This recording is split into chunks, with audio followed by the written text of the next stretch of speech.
My name is James, and I live in Fulton, New York. Well, I want to be prepared for whatever happens, whoever comes our way. I chose the Liberty Radio because it's lightweight, very durable. It has a nice sound to it. I like the sound. It's real crisp. Like on a cloudy day right now, it charges my solar radio, picks up radio stations real good.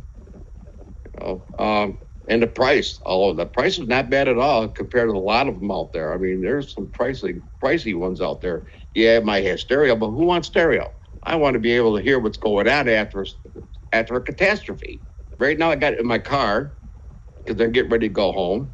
But I'll keep it in my RV. I'll keep it in my house.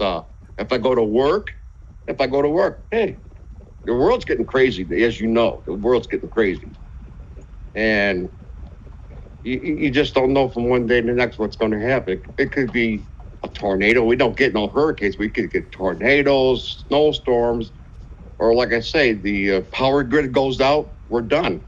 I would strongly suggest that they go out and buy one, or try to save the nickels and dimes and go out and buy one, because, like I say, you never know. It's that what if, the what ifs. That's what gets us all the time. What if? This little unit, I tell you what, is phenomenal. I highly recommend it to anybody who wants to be prepared for whatever comes our way. The price is not bad. I think it's a real good price. Great product. Great product. I can't say enough about it.